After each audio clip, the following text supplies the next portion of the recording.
Pomfret মাছের এই রেসিপিটা একবার হলেও বানিয়ে খেয়ে দেখবেন, একদম অসাধারণ লেগেছিল খেতে। আমি তো প্রথমবার বানিয়েছিলাম, খেতে কিন্তু দারুণ হয়েছিল। মাত্র 2 থেকে 3টে উপকরণ দিয়ে কিন্তু আপনারা এই অসাধারণ রেসিপিটি বানিয়ে নিতে পারবেন, তেমন কোনো ঝামেলা নেই বানানোর।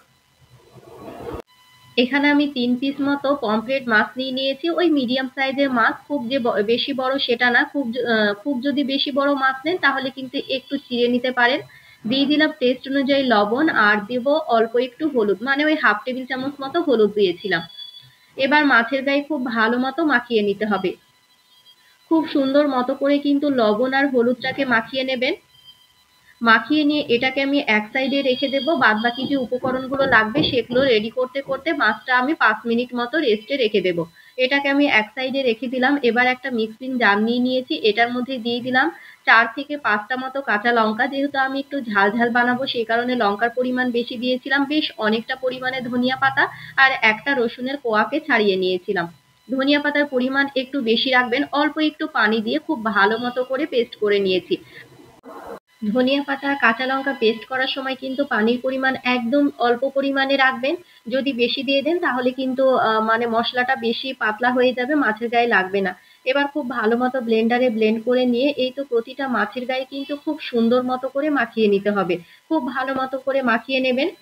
এবার হাতে যদি আপনাদের সময় থাকে তাহলে কিন্তু 5 মিনিট রেস্টে রেখে দিতে পারেন, আর কিংবা সঙ্গে সঙ্গে ভেজে নেওয়া যায়। আমি ওই 5 মিনিট মতো রেস্টে রেখেছিলাম। এবার ভেজে নেওয়ার পালা। দিয়ে দিয়েছি একটা কড়াইয়ে সর্ষের তেল। বেশ মানে মাছটা দেওয়ার আগে কিন্তু তেলটাকে খুব ভালো মতো গরম করে নেবেন। তেলটা গরম করে না নিলে কিন্তু মাছটা কড়াইয়ে লেগে লেগে যাবে, একদমই ভালো হবে না। এবার গ্যাসের আঁচটা মিডিয়াম ফ্লেমে রেখে খুব সুন্দর মতো করে কিন্তু ভেজে নিতে হবে। এবার যে বাদবাকি মশলাটুকু থেকে যাবে সেটা কিন্তু এইভাবে মাছের গায়ে ওপর দিয়ে দিয়ে দেবেন, তাহলে কিন্তু খুব সুন্দর মতো কোডো হয়ে যায় আর মশলাটা কিন্তু মানে নষ্টও হয় না। তো এরকম করে দিলে কিন্তু খেতে বেশ ভালো লাগে।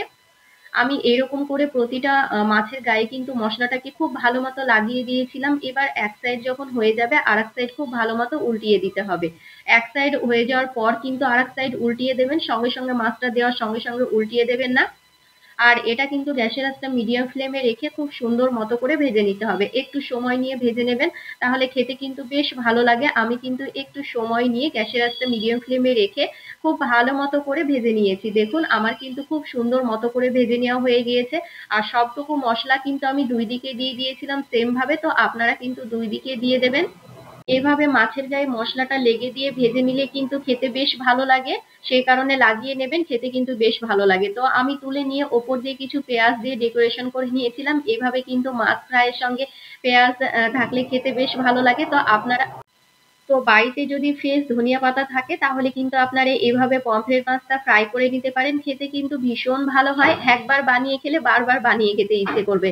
তো ওপর দিয়ে অল্প একটু লেবু দিয়ে দিতে পারেন। লেবু দিলে কিন্তু খেতে আরো বেশি ভালো হয়। দেখুন খুব সুন্দর মতো করে কিন্তু ভেতর থেকে ভাজা হয়ে যায়। অল্প একটু মাছ ভাজা আর এইরকম পেঁয়াজ দিয়ে আর একটু লেবু নিয়ে নেবেন, খেতে দারুণ ছিল। তো একবার হলেও কিন্তু আপনারা এটা বানিয়ে নিতে পারেন। আমার কাছে তো ভীষণ ভালো লেগেছিল খেতে।